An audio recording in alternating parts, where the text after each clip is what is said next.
Hello, Alison. Hello, Edna. It's been some time since you and I have sat down. In fact, I think it was back end of last year Yeah. that we sat down to talk together. And there has been an interruption in recording some of our thinking together as we used to do. And so I think it'd be quite interesting for us to explore that and to perhaps in this recording, just explore what has happened maybe to us, to the people we're working with, what's happening in the field of our work, and what's happening in that big wide field out there because of this extraordinary event that's happening across the globe. So that's really my intention, and I think it's both our intention, not somehow to offer anything much by way of here's what we might be doing right now, but rather just to really have a space together to reflect on what's happening and what has happened.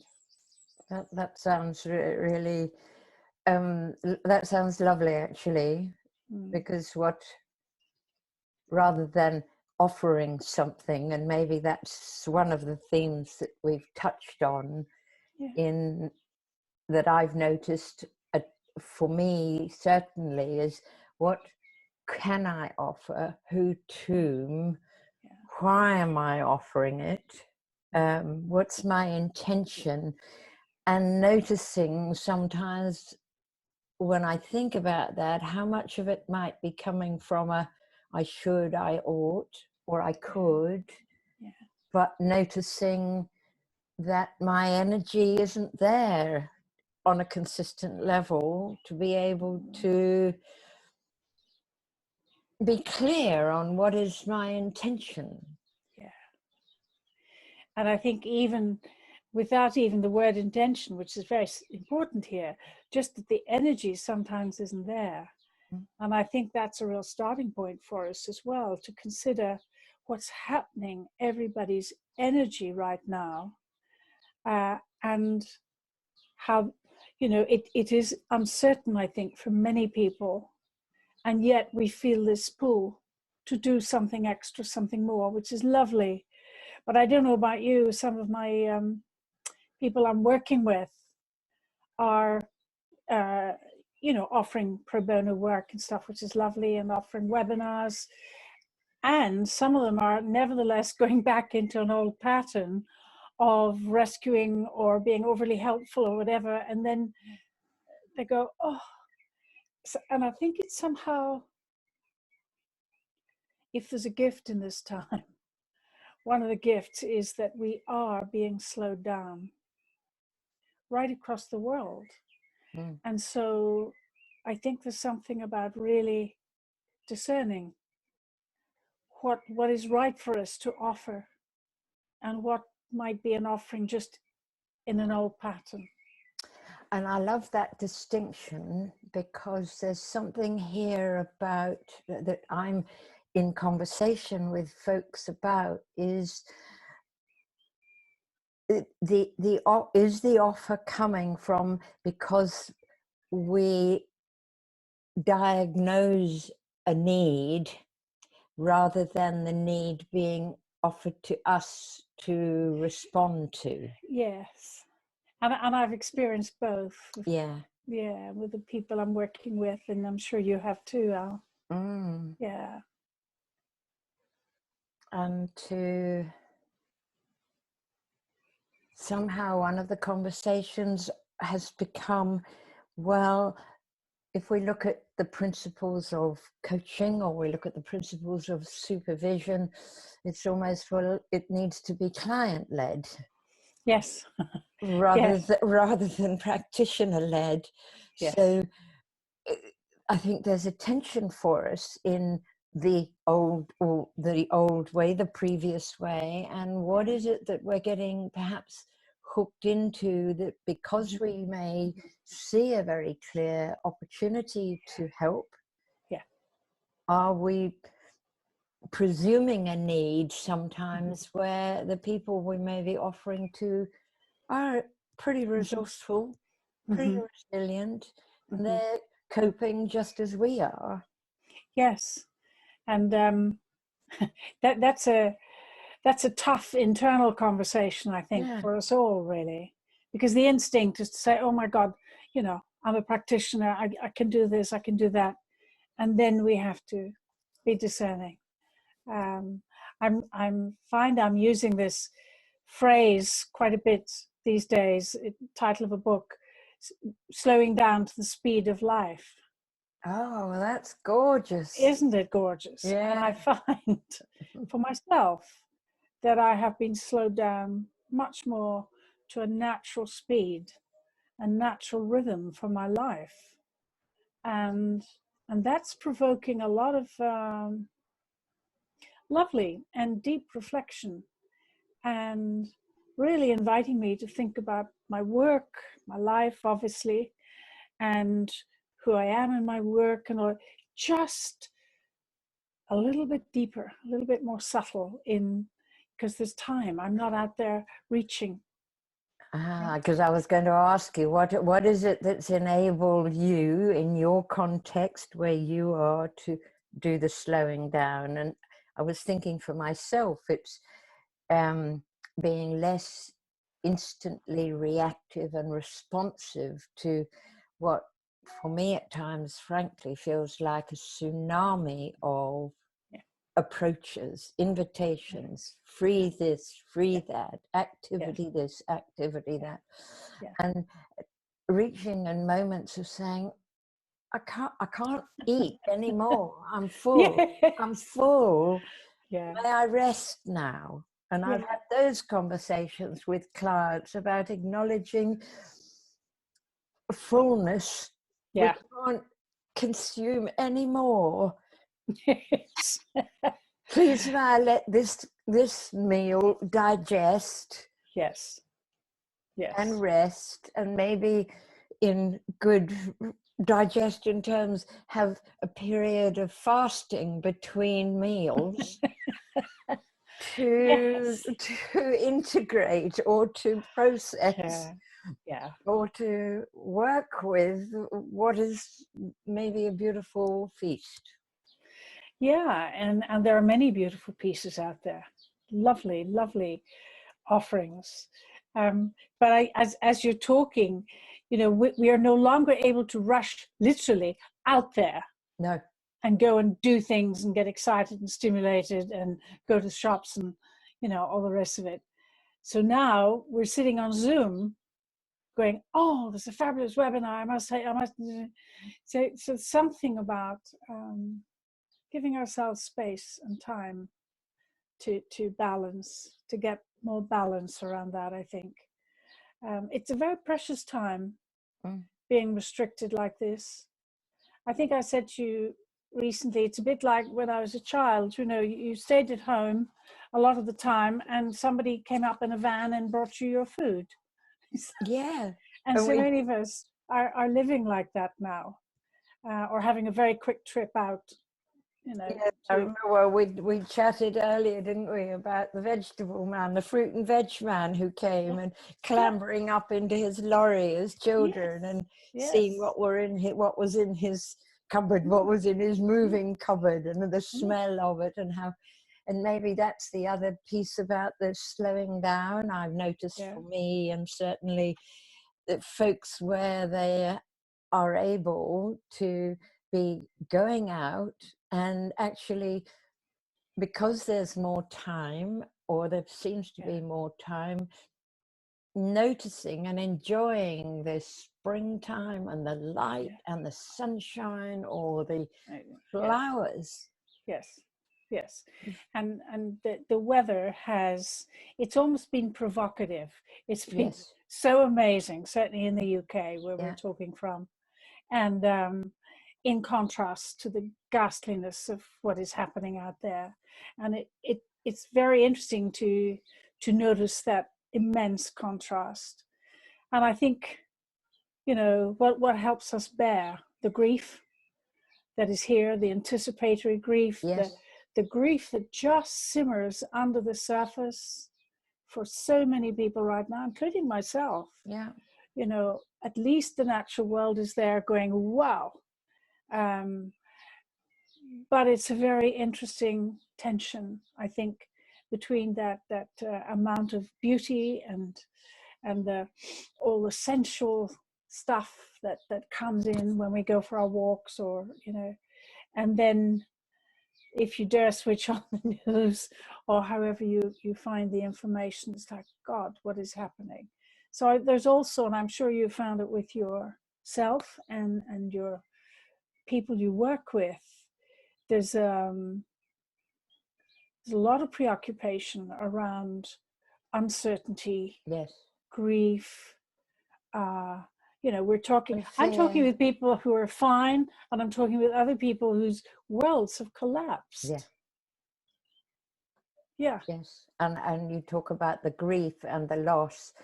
The other thing that I am noticing is, and not always able to define either for myself, because I tend to avoid the news because of how it can get distorted. Yeah. But with many, the fear. Yes. The uncertainty. And I know certainly conversations recently where folks have said, well, I wonder what my business will be like going forward. And this is who I was in my practice before. I wonder if I will be able to be that person going forward. And no, I'm not going to this event or that event. I wonder what will happen if I don't physically go, since we've not been allowed or able to go. And what does that mean in how I practice? I know. And I think of the way coaching works. It's a kind of steam ahead, grab everything in a good way. We're all learning, we're all going, great event, off we go, and we have to be very visible and all of that. Now we're locked in our homes by and large, and we can't. I mean, apart from going online and doing things, and there's plenty of good things there, there's a real shift in how we connect with others, how we present our own worth to others. There's so many questions arising now for people. The thing what's emerging as we're talking is this whole, we may have touched on it, this whole piece around that contrast between reaching out and therefore and going out and thus feeling I'm doing something valuable or worthwhile or helping. Yes, I know. And many folks have sat with me and said, well, I want to, helping is one of my core values, or adding value is one of my core values. And this is absolutely terrific. And who's available to receive it now? Yes, exactly. Who might need or want my help now in a way that may be different? And I think there's something about acknowledging that coming back to self isn't selfish. I know. When you mention that, it is for me in my work, and certainly for myself, it's a huge theme right now. Yeah. Because we are all kind of forced back on ourselves, back in. That's how it is. And the capacity for self-nourishment and self-observation and self-reflection and taking everything to a deeper, more nourished level, that's all of that is a real possibility right now. And confronting. And I was just going to say, it's quite strange for many of us, particularly the extroverts among us, or those whose habits are to go out and do and be seen and whatever. So it is a very strange time, and I guess, if I want to say anything to anyone at the moment, it is take time. Yes. Take the time. Just really let things settle enough to hear what it is that's maybe surfacing for you, or what needs your attention within in your own life, rather than rushing off all the time. Because coaches are wonderful and we are helpful as a bunch of people, but we can get so pulled into that right now and away from this kind of golden opportunity to take stock in a very loving way of one's life, one's practice, one's professional experience and all that. So it's a big time, I think. Yes, I liked your description of a golden opportunity, because we didn't ask for it. Oh God, no. And how in some way, notwithstanding the trauma and the grief and the loss that is all hugely significant, and the uncertainty, but what an opportunity for us. We don't have to go on a workshop to do it. We're being given the opportunity to live the inquiry about, well, what does all of this mean for me and those that matter to me, and who I am and how I wish to be in the world. Exactly. I think that's, sorry, I was just going to say that's somehow true for us, whether we're living on our own or in pairs or within a family. It's an opportunity for that all those situations, for us to kind of almost retreat, to accept the retreat, I suppose, that is imposed at this time. And I think there's some gorgeous things on Facebook and whatever where people are doing that and getting really creative and playing with kids and having fun and you know, and really being nourishing. Well, I know, well, as you and I know, we spoke over, well, because I was going to literally be on retreat in Spain and couldn't. I did my own retreat here in England, and daring to turn my phone off and my computer off and not speak to anybody for a number of days. I was fortunate enough to be in a circumstance where I could do that, and at the same time being able to just quieten down and not meet either my own habitual or others' habitual expectation of me. I found very rejuvenating and refreshing. And even if each of us can find just a short time each day to be doing that, I think is a great opportunity for us, isn't it? Absolutely, because we will rise again in the sense of our doors will be opened and we'll all gallop out again. And how will we have been nourished by this time in the midst of all the grief and anxiety? But nevertheless, how can we be nourished in this time in a very intentional way so that we move out a bit differently? You know, that I think that's going to be interesting for me, for you, for all of us. Yes, and you're clearly noticing, and I too am noticing, people are saying, what do we want to be different? Yes. What are we willing or able to let go of? And what do we want, how do we want to live and be different? And how much of that can we change for ourselves individually, and then in our community, and then in our practice, and then in the wider worlds in which we're living, where there are some aspects over which we have no control at all. And what's that like?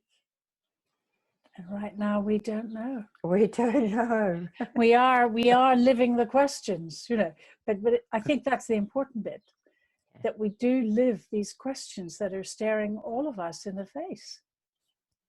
And I think, you know, in our conversation today, we've raised quite a lot of them for ourselves and for everybody else.